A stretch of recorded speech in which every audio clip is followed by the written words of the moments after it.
Oi pessoal, tudo bem? Para quem não me conhece, meu nome é Lucas, mas se você quiser, você também pode me chamar de Lux, que é a mesma coisa. Que não é, mas é como se fosse.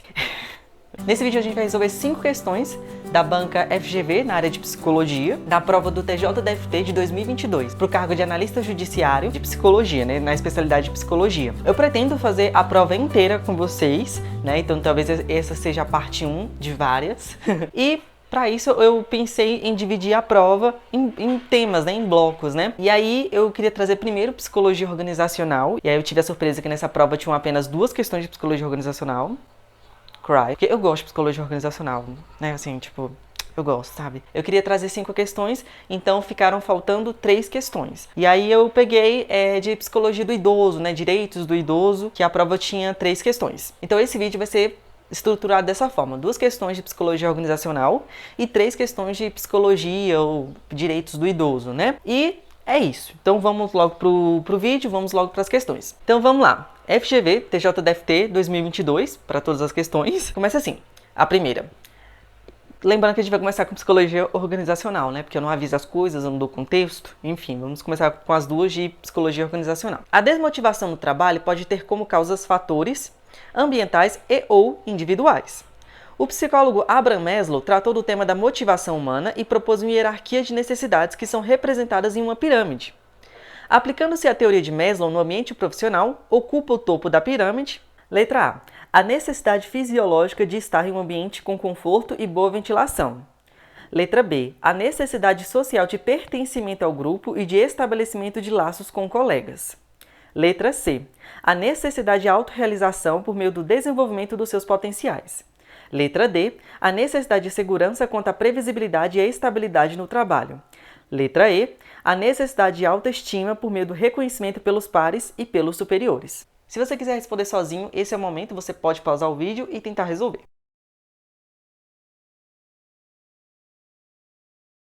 Então, nesse caso, o gabarito é a letra C, a necessidade de autorrealização por meio do desenvolvimento dos seus potenciais. Então vamos lá.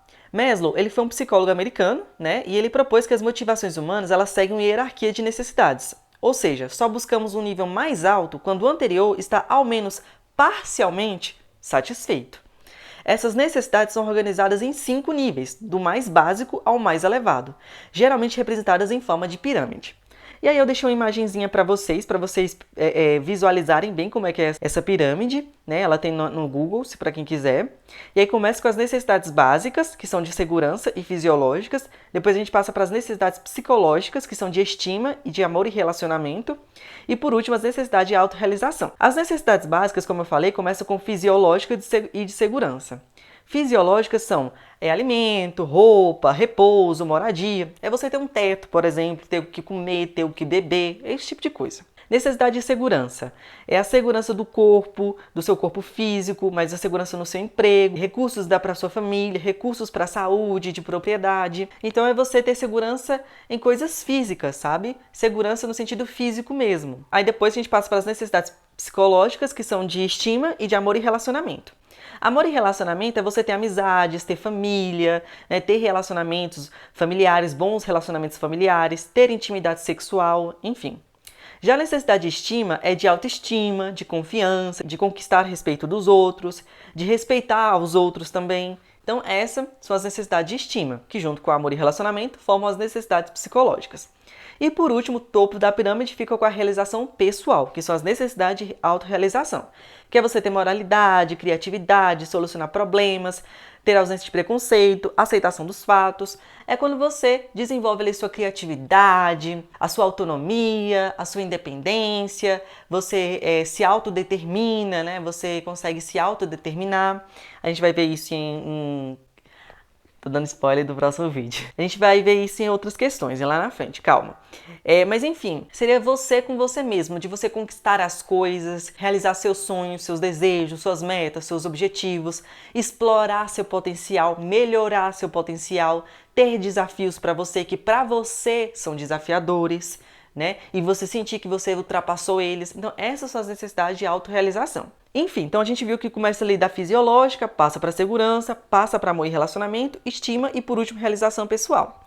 Então é bom a gente ter na cabeça como é que funciona bem essa pirâmide, tá? Porque cobra muito em psicologia as necessidades de Maslow. Tanto o FGV quanto o Sebrasp, eu sei que cobram muito esse conteúdo. Vira e mexe, elas estão cobrando. E aí a gente lembrar que a gente passa de um nível para outro quando as necessidades da parte anterior está pelo menos parcialmente satisfeita. Então, por exemplo, eu tô aqui na segurança. Para eu passar para amor e relacionamento, segurança ou tem que estar satisfeito ou pelo menos parcialmente satisfeito. E assim vai sucessivamente, né? De estima para autorrealização, de fisiológica para segurança, de amor e relacionamento para estima. Então, é isso, tá vendo? Para passar para o outro, tem que estar pelo menos parcialmente satisfeito. Então vamos começar a explorar um pouquinho sobre cada uma delas e a gente vai ter a resposta do porquê a letra C. Primeiro, as necessidades fisiológicas, que são a base da pirâmide. O que são? São necessidades básicas para a sua sobrevivência. No trabalho, a gente consegue perceber essas necessidades em salário para sua alimentação, você ter acesso ao banheiro, você ter água no seu trabalho, você ter tempo de descanso, você ter um ambiente com boa ventilação. E é o exemplo da letra A, quando ela diz necessidades fisiológicas de estar em um ambiente com conforto e boa ventilação. Então, se a questão tivesse perguntado nesse tipo de necessidade, né, a necessidade fisiológica, seria a letra A. Necessidade de segurança, o próximo nível da pirâmide. O que são? É estabilidade, ter ordem, ter previsibilidade, ter proteção. No trabalho é você ter um contrato fixo, é você ter um ambiente sem riscos físicos, você ter regras claras, ter estabilidade no emprego, isso é muito importante, estabilidade no emprego. Então, necessidade de segurança está muito ligada a isso. É o exemplo da alternativa D, a necessidade de segurança quanto à previsibilidade e à estabilidade no trabalho. Então, se tivesse perguntado essa necessidade, seria a letra D. Próximo, necessidades sociais ou de afiliação. Toma cuidado. É o que é comum em psicologia. O mesmo conceito tem vários nomes. Eu não entendo para que isso, mas acontece isso. Então, você tem o mesmo conceito com vários nomezinhos diferentes. Aí você olha o nome e você fala assim, mas eu nunca vi esse conceito na minha vida. Você já viu, é só que ele está com um nome novo. Eu não sei para que é isso, mas as bancas sempre fazem isso. Sebrasp, FGV, adoram fazer isso. Colocar vários sinônimos para o mesmo conceito. Então, lembrar, né? Necessidades sociais ou de afiliação. Olha só, amor, relacionamento, necessidade social, necessidade de afiliação. Há um tanto de nome para o mesmo nível da pirâmide. 4 nomes. De amor, de relacionamento, de sociais, de afiliação. Tudo a mesma coisa. Então, o que são? São necessidades de laços sociais, de você ter amizades, você sentir que você pertence, né? Esse sentimento de pertencimento a um grupo, né? A uma organização. No trabalho é você se sentir parte da equipe, é você ter colegas com quem você se relaciona, é você fazer trabalho em grupo. É o exemplo da alternativa letra B, a necessidade social de pertencimento ao grupo e de estabelecimento de laços com colegas. O próximo nível são as necessidades de estima, né? Ou de autoestima, de reconhecimento, que são, no caso, respeito próprio, você ter confiança, você sentir reconhecimento por parte dos outros, né? No trabalho é você sentir que você é valorizado, você receber elogios, você receber promoções, você ser reconhecido pelos pares, ou seja, pelos seus colegas de trabalho, ser reconhecido pelos seus líderes, pelos seus superiores. E é o exemplo da letra E, a necessidade de autoestima por meio do reconhecimento pelos pares e pelos superiores. E, por último, as necessidades de autorrealização, que é o topo da pirâmide, né? O que é? É a realização do seu próprio potencial, do seu crescimento pessoal. É você utilizar a sua criatividade, você sentir que você tem um propósito, né? No trabalho, é você ter a oportunidade de desenvolver talentos, autonomia, você se envolver em projetos significativos, você sentir que você está crescendo profissionalmente. E é o exemplo da letra C, que é a alternativa correta. Por quê? Porque se trata da necessidade de autorrealização, que é o topo da pirâmide de Maslow, que no caso é a letra C, que é a necessidade de autorrealização por meio do desenvolvimento dos seus potenciais. A alternativa C está correta porque a autorrealização é o nível mais alto da hierarquia de Maslow, e no contexto de trabalho, ela se manifesta quando a pessoa usa e desenvolve todo o seu potencial, por meio de um trabalho significativo e desafiador. Então, por isso que a letra C e não é as outras alternativas. A próxima questão diz assim: gestão de conflitos é parte fundamental na administração de recursos humanos, mas nem sempre foi reconhecido o potencial positivo dos conflitos. A posição de que os conflitos devem ser estimulados no ambiente corporativo, já que instigam a curiosidade e a concorrência positivamente, produzindo alternativas criativas, é a defendida pela escola. Letra A, clássica. Letra B, de relações humanas. Letra C, interacionista. Letra D, da administração científica. E letra E, das estruturas móveis. Se você quiser responder, esse é o momento, você pode pausar o vídeo e tentar resolver sozinho.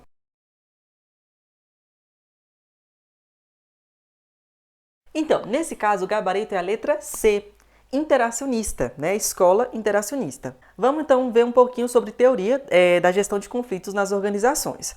Nós temos 3 grandes escolas quando a gente fala em gestão de conflitos, que é primeiro a escola clássica, da letra a escola de relações humanas, da letra B, e a interacionista da letra C, que é a correta, né? A escola clássica, ela enfatiza a ordem, a disciplina e o controle rígido. Consequentemente, os conflitos são vistos como ameaças à eficiência e devem ser evitados e eliminados, sempre. Já a escola de relações humanas, que é a próxima, letra B, foca no bem-estar dos funcionários e na harmonia organizacional. Acredita que os conflitos surgem de problemas de comunicação ou de relações interpessoais e devem ser resolvidos ou minimizados. Percebe que da clássica de relações humanas, o conflito ainda é visto negativamente, né? Então ele tem que ainda ser resolvido, tem que ser minimizado.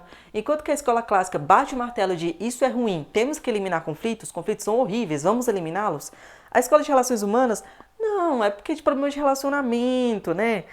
Falta de comunicação, a comunicação não está tão legal. Mas se a gente resolver a comunicação, a gente resolve o conflito, que é o que a gente quer, resolver o conflito. O conflito ainda é visto como algo ruim. Então vem a escola interacionista e ela faz uma revolução. Por quê?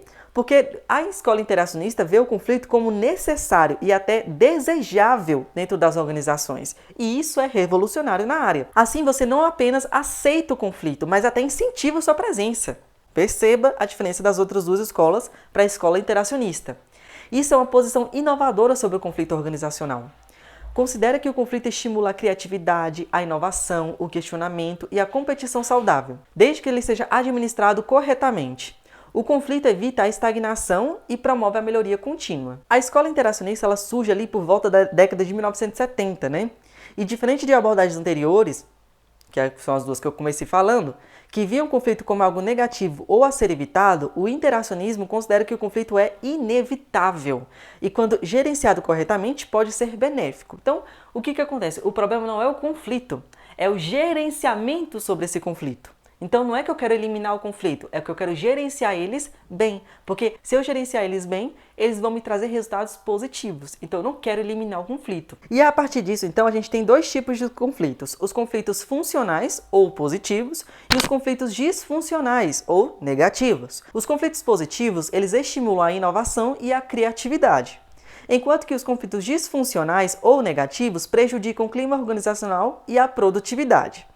E aí nós temos uma tabelinha que eu deixei para vocês verem aí e compararem as 3 escolas, né? A abordagem tradicional ou a abordagem clássica. Estou falando para vocês que o mesmo conceito tem vários nomes. Eu não sei porque a psicologia faz isso. Eu acho isso uma perda de tempo e... Enfim, me revoltei um pouco aqui. E a segunda é a abordagem comportamental ou de relações humanas. Outra vez, outro conceito que tem 2 nomes diferentes, 2 nomenclaturas diferentes. Eu não sei para que isso. E a terceira é a escola interacionista. Vamos lá, a visão do conflito. Na escola tradicional, o conflito é visto como negativo e deve ser eliminado. Na comportamental, o conflito é natural e às vezes necessário. Já na interacionista, o conflito é positivo e deve ser estimulado. Olha a diferença. Vamos ver o papel na organização. Na tradicional, o conflito é indesejável e é um sinal de falha. Na escola de relações humanas, ele deve ser controlado e resolvido. Já na interacionista, ele incentiva a inovação e a mudança, o que é algo bom. Então, é isso. Finalizamos. Ok. Vamos lá ver a letra D e a letra E, né? A letra D fala da administração científica e a letra E fala das estruturas móveis. A letra D fala da administração científica, né? A administração científica é uma visão dentro da psicologia organizacional, dentro da administração de forma geral, né? Da área de administração, que é muito focada em tarefas e eficiência. Foi uma das primeiras escolas de administração, né? Quem já estudou um pouquinho de psicologia organizacional, viu que a psicologia faz uma interface muito grande com a área da administração. E a administração científica está lá no início da área de administração. Ela foca muito em tarefas, em eficiência, né? E ela vê o conflito como uma falha na organização.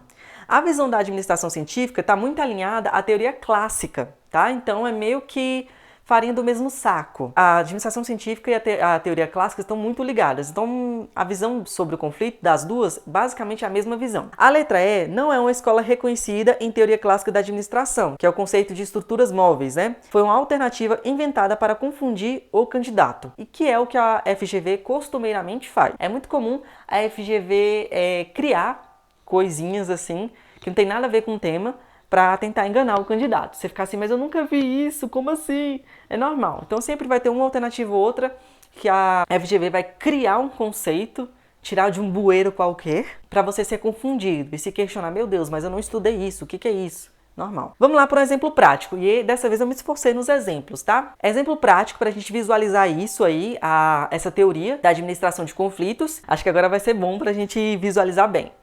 Vamos lá, contexto comum. É uma empresa que está desenvolvendo um novo produto, né? E durante a reunião de planejamento, dois gerentes, Carlos e Fernanda, discordam fortemente sobre a estratégia de lançamento.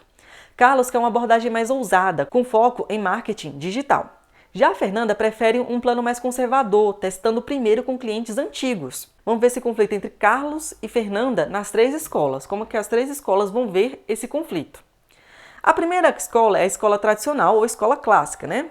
O diretor da empresa vai interromper a discussão imediatamente e vai dizer: aqui seguimos hierarquia, Carlos. Sua ideia é boa, mas vamos com o plano de Fernanda, que tem mais tempo de casa. Sem brigas, por favor. Então perceba, essa foi o ponto. O conflito tem que ser eliminado. Acabou o conflito. Bateu o martelo. Não quero conflito. Acabou.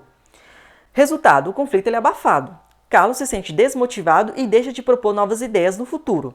O projeto avança, mas com pouca inovação. A equipe trabalha em silêncio, mas não está engajada. Esse vai ser o resultado dessa administração de conflitos, né? E aí tem uma imagenzinha para ilustrar. Abordagem número 2. Como é que esse conflito seria visto na abordagem das relações humanas? Nesse caso, o gestor intervém dizendo: eu entendo que vocês têm pontos de vista diferentes. Vamos marcar uma reunião só com vocês dois e um mediador da área de RH para alinharmos as ideias e chegarmos a um consenso. Resultado: Carlos e Fernanda conversam com a ajuda do RH. A tensão é reduzida, o ambiente melhora e eles conseguem combinar elementos dos 2 planos. O projeto segue com equilíbrio e o relacionamento é preservado. Então é manter o relacionamento, que é o foco das relações humanas. Desenvolver a comunicação e preservar o relacionamento. Já a abordagem interacionista, nesse caso o gestor vai dizer: excelente ver vocês dois debatendo com tanta paixão. Vamos fazer um pitch com as 2 propostas e pedir para que a equipe dê feedback. Isso pode gerar uma solução ainda melhor. Então o resultado é que a equipe contribui, né? Não só Carlos e Fernanda, mas a equipe como um todo vai contribuir com novas ideias. Vai surgir uma terceira proposta mais criativa e vai misturar inovação com segurança. Carlos e Fernanda, os dois, se sentem valorizados e o conflito é canalizado para inovação e aprendizado. Então o conflito ele vai ser direcionado para que haja mais inovação e mais aprendizado. Então é isso, terminamos as 2 questões de psicologia organizacional e agora a gente vai passar para a psicologia do idoso ou direitos do idoso. Vamos lá, próxima questão. A aposentada Joaquina, 72 anos, foi presa em flagrante logo após sair de um supermercado de onde havia furtado 2 garrafas de uísque e artigos variados de perfumaria. Na delegacia, Joaquina declarou que ao pagar suas compras no caixa de autoatendimento, se esqueceu de incluir estes itens. Sobre essa situação, é correto afirmar que, letra A, Joaquina é inimputável por se tratar de pessoa idosa com mais de 70 anos. Letra B, é indicada a internação compulsória da idosa para o tratamento da dependência alcoólica. Letra C, idosos com diagnósticos de demência senil são semi-imputáveis para efeito processual penal. Letra D, a família de Joaquina poderá ser processada por abandono moral e material de incapaz. Letra E. Maiores de 70 anos podem se beneficiar do regime aberto em sua residência, se condenados. Bem, então, para quem quiser responder sozinho, esse é o momento, você pode pausar o vídeo e tentar resolver.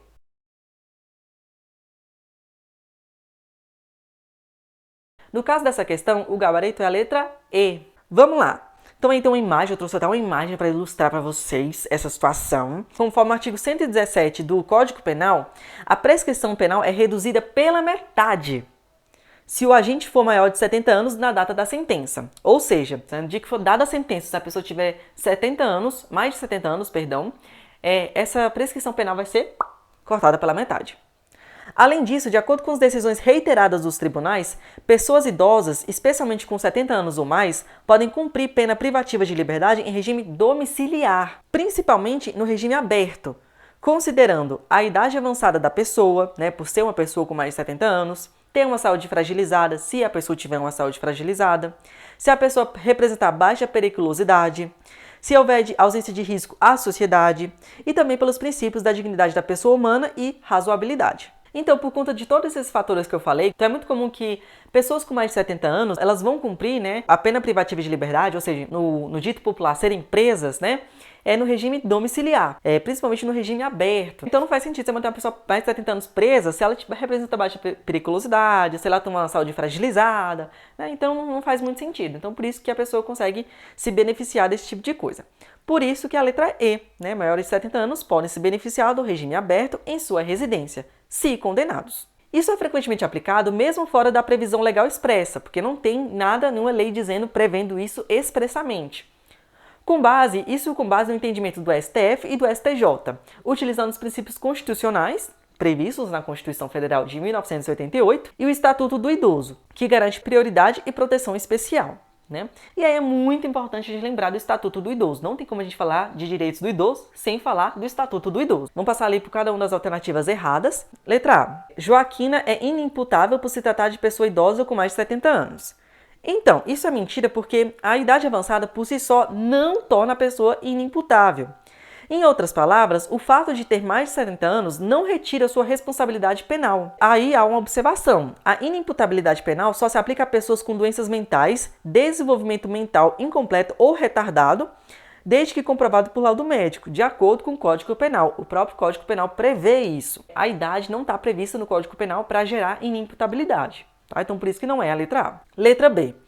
É indicada a internação compulsória da idosa para o tratamento da dependência alcoólica. A questão não menciona nenhum diagnóstico médico de dependência, apenas que ela furtou 2 garrafas de uísque, o que não é suficiente para presumir alcoolismo ou recomendar a internação compulsória. E aí a gente tem que tomar cuidado, porque essa alternativa, a letra B, se eu não me engano, a letra C também, elas são uma casca de banana que eu considero. Se você não se atentar, você vai errar muitas questões assim de psicologia da FGV. Por quê? Porque aqui a questão ela te leva a pensar em um possível diagnóstico, em uma possível situação.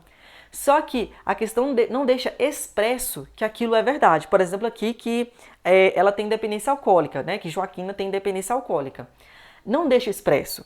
Só falou que ela furtou 2 garrafas de uísque. Isso é suficiente para eu dizer que a pessoa tem alcoolismo? Não, gente, não é. Então, a gente tem que tomar cuidado, por quê? Porque a gente trabalha muito com inferência. Ah, ela furtou 2 garrafas de uísque, é porque ela estava tão assim, com tanta abstinência que ela furtou. Não, para de inferir, para de querer adivinhar. Não existe isso aqui, tá? A gente vai trabalhar com o que a questão nos deu. A questão nos deu que ela furtou 2 garrafas de uísque, ponto. Então, é isso que eu vou trabalhar. Não tem como eu falar um diagnóstico tão grave de alcoolismo com base apenas em uma situação. É algo para a gente se atentar, né? E prestar muita atenção no enunciado, na história, no caso, para a gente não sair inferindo nada que vá além do que a questão passou para a gente, tá? Vamos nos ater à questão. E é o mesmo que ocorre com a letra C, né? Que ela diz assim: idosos com diagnóstico de demência senil são semi-imputáveis para efeito processual penal. Quando foi que o enunciado disse que ela tem demência senil? Em que momento que a questão disse isso? Em momento nenhum. Não há esse momento. A questão não menciona diagnóstico médico algum de demência senil. O fato de Joaquina se esquecer, entre aspas, de incluir os itens não é suficiente para presumir demência senil. Então, ponto. Já entendemos por que não é a letra C, né?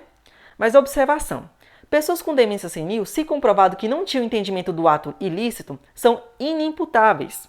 Inimputáveis. Se a pessoa não tinha consciência daquilo, ela vai ser inimputável. Semi-imputabilidade se aplica a quem tem discernimento parcial, e isso exige a avaliação psiquiátrica específica. É um equívoco presumir que todo idoso com demência seja semi-imputável. Então, não tem como eu dizer que ela tem demência senil, e nem que a demência senil dela seria causa suficiente para determinar uma semi-imputabilidade ou a inimputabilidade. Depende muito, exige a avaliação. Então, perceba quantos vieses, quantos erros tem nessa alternativa. Então, primeiro, eu não posso dizer que ela tem demência senil. Segundo, eu não posso dizer que, mesmo que ela tivesse demência senil, que ela seria semi-imputável ou que ela seria inimputável. Nenhuma coisa, nem outra. Eu nem expliquei o que é inimputabilidade e semi-imputabilidade. Semi-imputabilidade eu expliquei aqui, né? Mas inimputabilidade é quando a pessoa ela não pode responder por um crime. Inimputabilidade é quando a pessoa ela não pode ser imputada de um crime, né? Ou seja, ela não pode responder, ela não pode ser acusada de um crime. Então a pessoa ela não pode ser... A pessoa não pode passar por todo o processo penal e, consequentemente, ela não pode receber nenhuma pena por algum crime, tá? Aí foi o que eu falei anteriormente, né? Isso são em casos específicos, né? Que são doenças mentais, desenvolvimento mental incompleto ou retardado, e tem que ter laudo médico para comprovar, tá? Então, meio que a pessoa comete um crime, mas ela não pode ser imputada por aquilo, ela não pode ser acusada daquilo, porque ela não tinha conhecimento cognitivo, ela não tinha consciência daquele ato ilícito, ela não tinha consciência de que aquele ato era ilícito e das consequências dele. Observação 2. Diferente de um inimputável, que não tem qualquer capacidade de entender o que fez devido a transtornos mentais ou desenvolvimento mental incompleto ou retardado, o semi-imputável possui alguma capacidade de compreensão, alguma coisa ele consegue compreender, o que leva a uma redução da pena, mas não a sua isenção. Enquanto que na inimputabilidade a pessoa ela não vai responder por nada, porque ela é inimputável, então, ou seja, não tem pena para ela. A pessoa ela é isenta de pena. Na semi-imputabilidade ela vai ter pena, ela vai responder, só que ela não vai responder na totalidade, vai ser reduzida a pena dela. Essa é a diferença do inimputável para o semi-imputável. Letra D. A família de Joaquina poderá ser processada por abandono moral e material de incapaz. A letra D também é outro caso de inferência. Nada no enunciado indica abandono material ou moral. Quando foi que o enunciado disse isso, que a família dela abandonou ela? Quando que a questão disse isso? Não disse em momento nenhum. E, além disso, Joaquina está andando sozinha, fazendo compras, ou seja, não há elementos para afirmar que é legalmente incapaz ou que foi abandonada. O abandono de incapaz está previsto no Código Penal, mas não se aplica automaticamente a idosos. Isso depende de prova concreta de incapacidade e abandono. Ou seja, eu não posso dizer que um idoso ele é automaticamente abandonado só porque ele é idoso. Isso não existe, gente. Eu tenho que ver a autonomia, a independência. Tem que ver como é que aquele idoso vive a vida dele. Se ele tem autonomia, se ele tem independência, se ele consegue fazer as coisas dele, se ele consegue fazer compras, se ele consegue fazer a própria comida, se ele consegue se higienizar. Tem toda essa questão. Então, não é porque a pessoa é idosa, gente, ainda mais nos tempos de hoje, que a pessoa ela é incapaz. Isso depende de prova concreta. Eu tenho que provar que aquele idoso ele é incapaz. E depois provar que ele foi abandonado. Então, tenho duas provas. Primeiro, que aquela pessoa é incapaz. E segundo, que ela foi abandonada. Então, por isso que também não é a letra D. Vamos passar para a próxima questão. Mariana, 70 anos, é aposentada e decidiu retornar ao mercado de trabalho. Em consonância com o Estatuto do Idoso, é correto afirmar que... Letra A. Mariana deve ter preferência na seleção por vaga de emprego porque é idosa. Letra B. Mariana não pode se candidatar à vaga de emprego porque já se aposentou. Letra C. A empresa pode participar de programa do poder público que estimule a admissão de idosos. Letra D. Mariana não deve ser selecionada para a vaga se houver candidatos mais jovens. Letra E. A empresa só deve contratar Mariana se receber uma contrapartida do poder público para admiti-la. Se você quiser responder sozinho, esse é o momento, você pode pausar o vídeo agora.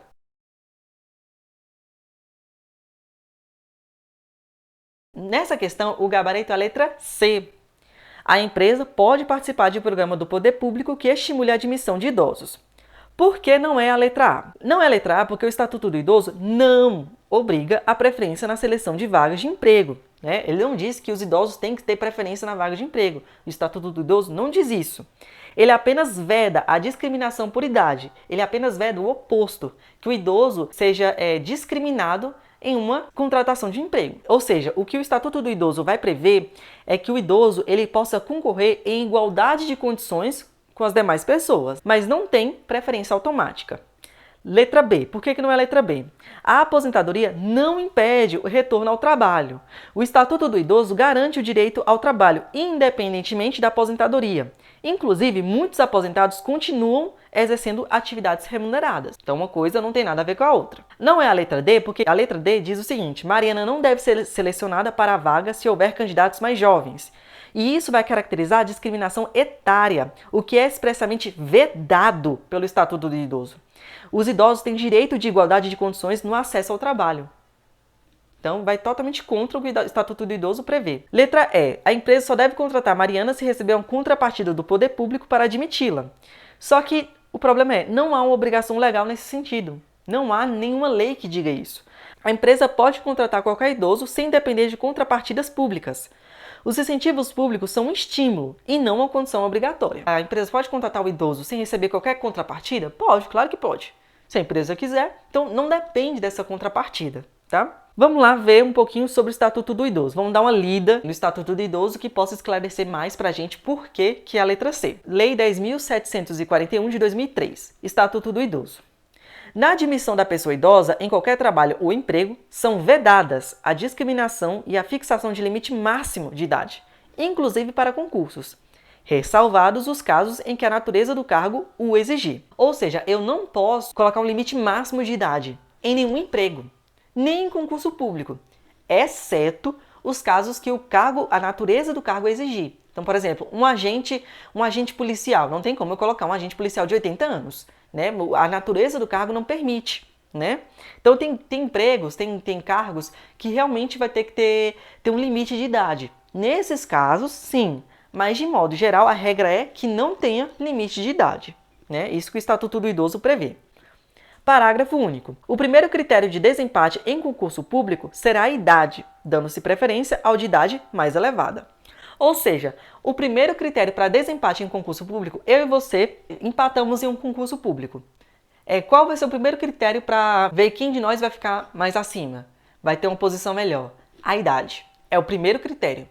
Então vamos supor que eu tenho mais idade que você. Então eu saio na sua frente. Vamos supor que você é mais velho do que eu. Então você sai na minha frente. Artigo 28. O poder público criará e estimulará programas de, primeiro, profissionalização especializada para pessoas idosas, aproveitando seus potenciais e habilidades para atividades regulares e remuneradas. 2. Preparação dos trabalhadores para a aposentadoria com antecedência mínima de um ano, antecedência mínima de um ano, por meio de estímulo a novos projetos sociais, conforme seus interesses, e esclarecimento sobre os direitos sociais e de cidadania. E 3. Estímulo às empresas privadas para admitir pessoas idosas ao trabalho. Então, esses são os 3 programas lei do poder público para estimular a admissão de pessoas idosas.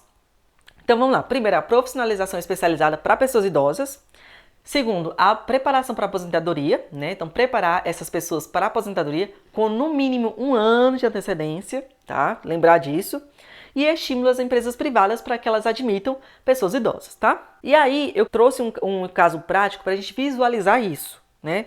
Como que a letra C, que é a resposta correta, pode ser vista em um caso prático. Aí eu trouxe esse caso. Caso prático, Mariana e o programa Experiência Ativa. Dando continuidade ao caso da Mariana, que está na questão, a Mariana tem 70 anos e já está aposentada há um tempinho. Sempre trabalhou como secretária e adorava o que fazia. Mas depois de alguns anos paradas, começou a sentir falta da rotina, de conversar com gente, de se sentir útil, sabe? Um dia ela ficou sabendo que uma empresa chamada Múltiplas Soluções estava participando de um programa da prefeitura que incentivava a contratação de pessoas idosas. Esse programa, chamado Experiência Ativa, dava algumas vantagens para a empresa, como descontos em impostos e até cursos gratuitos de atualização para idosos contratados. Presta atenção, esse é o estímulo concedido à empresa pelo poder público. Aí está o estímulo. Quais são os estímulos? Vamos lá. Desconto em imposto, estímulo 1. Desconto em imposto. Estímulo 2, cursos gratuitos de atualização para idosos. Esses são os 2 estímulos que o poder público, que está personificado na prefeitura, então a prefeitura nesse caso representa o poder público. Que estímulo que o poder público está dando para a empresa privada? Esses 2, o desconto no imposto e cursos gratuitos de atualização para os idosos. Tá, e que é a empresa privada nesse caso? A Múltiplas Soluções. Então, aí a gente já tem toda a letra C especificada. A empresa pode participar de programa do poder público que estimule a admissão de idosos. Então aí a gente já viu. Beleza? Continuando. A Mariana achou interessante e decidiu se candidatar a uma vaga de auxiliar administrativa. Ela ficou super animada porque a empresa estava aberta a contratar pessoas com mais idade e não fazia diferença se o candidato era mais novo ou mais velho. O que importava era a experiência e a vontade de trabalhar. O RH dessa empresa começou a usar critérios mais inclusivos, trazendo uma igualdade de oportunidades para todos os candidatos, independente da idade. No fim das contas, ela foi contratada. A empresa ficou super feliz com a escolha, porque Mariana era super organizada e sabia lidar bem com o pessoal. Ela trabalha em meio período, ajuda os colegas mais jovens e ainda participa de grupos dentro da empresa que falam sobre a diversidade e respeito com todos. Então, visualizar um caso? Tá bom? Então, esse caso mostra pra gente como que esse artigo do Estatuto do Idoso pode ser colocado na realidade. Então, toda vez que tiver esses artigos aí do Estatuto do Idoso, lembre-se da Mariana, tá? Próxima e última questão. Vamos lá. Leonardo, 80 anos, é acamado e foi abandonado em casa sozinho pelos filhos Júlia e Giuseppe. Ao saber da dinâmica, Guilherme, que é vizinho do idoso, vizinho de Leonardo, comunicou o fato ao Ministério Público. Só um adendo. Prestem atenção como, nesse caso, o próprio enunciado disse pra gente que ele foi abandonado. Diferente daquela questão. Presta atenção. Diferente daquela questão, aqui, a questão já disse pra gente, o enunciado já começou dizendo que ele foi abandonado. Aqui ele foi categórico. O Leonardo, ele foi abandonado. Então, é isso que a gente tem que se atentar. É ler o enunciado, tá? Prestar atenção no enunciado. Continuando. Segundo as disposições do Estatuto do Idoso, novamente ele traz o Estatuto do Idoso. Letra A. Guilherme agiu corretamente, pois qualquer cidadão deve comunicar violações dos direitos dos idosos. Letra B. Guilherme não poderia ter procedido dessa forma, pois apenas familiares podem apresentar denúncias em nome dos idosos. Letra C. Guilherme não deveria ter denunciado, e sim ingressado com ação de alimentos por Leonardo em vara de família. Letra D. Guilherme não deveria ter denunciado, e sim ingressado com ação de alimentos por Leonardo em vara do idoso. Letra E. Giuseppe e Júlia podem ingressar com ação judicial contra Guilherme, pois ele não é parente do idoso e não poderia ter feito a denúncia. Se você quiser responder sozinho a questão, esse é o momento, você pode pausar o vídeo agora.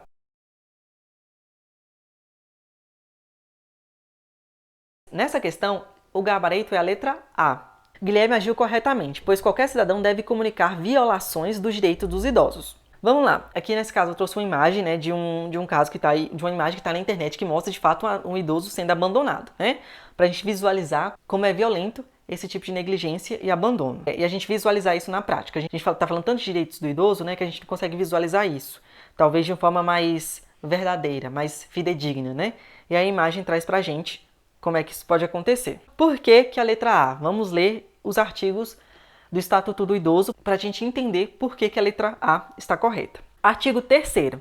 É obrigação da família, da comunidade, da sociedade e do poder público assegurar ao idoso com absoluta prioridade absoluta. Tem que prestar atenção nos termos, porque em outras questões, a FGV, outra banca, Sebrasp, enfim, pode trazer alguns termos que diferem do prioridade absoluta, né?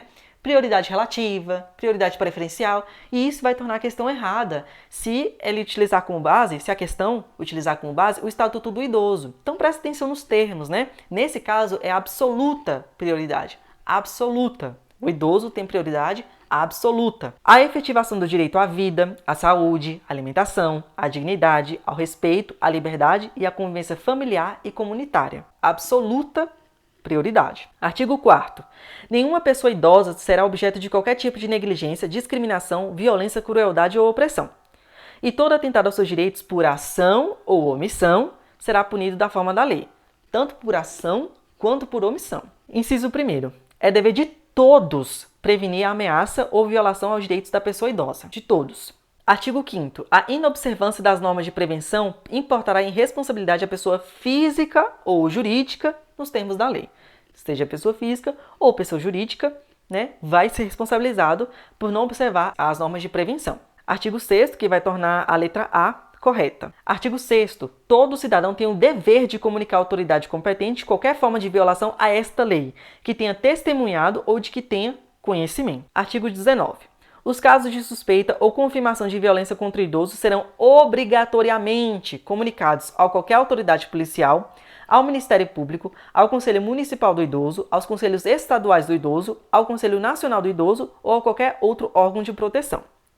Então, prestem atenção. Isso já foi objeto de outras questões, tá? Que perguntava quais órgãos poderiam ser acionados nesse caso. Então, presta atenção. Autoridade policial, o Ministério Público, MP, os Conselhos do Idoso, tanto municipal, estadual ou nacional, tá? Os 3 conselhos, ou qualquer outro órgão de proteção, né? Mas aqui está especificado somente esses 3, né? Autoridade policial, Ministério Público e os Conselhos do Idoso. Quais são os Conselhos do Idoso? Nacionais, estaduais e municipais, tá? Então, tem que ser obrigatoriamente comunicado a alguma dessas autoridades, os casos de suspeita ou confirmação de violência contra o idoso, tá? Aqui eu trouxe eu não vou ler porque é só a repetição dos artigos, tá? um esqueminha, um mapa mental, melhor dizendo, né? Vamos conceituar certo, um mapa mental desses artigos. Para quem quiser ter um mapa mental sobre esses artigos, eu deixei dessa forma aí. Aí fala do artigo 3º, 4º, 5º, 6º e o 19, que foi os que a gente leu, tá bom?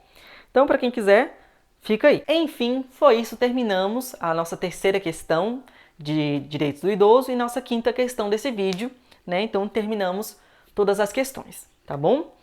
Espero que vocês tenham gostado, espero que tenha sido útil para vocês, espero que tenha ajudado vocês. E no mais é isso. Se você gostou, clique em gostei, porque isso é muito importante tanto para o canal, mas também se você quiser receber outros vídeos como esse, né, você vai continuar recebendo se você der o like, o gostei. Você pode se inscrever também nesse canal para receber novos vídeos. Compartilhe com seus amigos psicólogos concurseiros, né? Se de alguma forma puder ajudá-los também, né? E também tá aqui o campo dos comentários para vocês comentarem o que vocês quiserem. Sugestões, correções, complementações, orientações, enfim, mudanças. O espaço aqui dos comentários está aberto às opiniões de vocês, tá bom? No mais é isso. Espero de verdade que vocês tenham gostado. A gente se vê no próximo vídeo e tchau!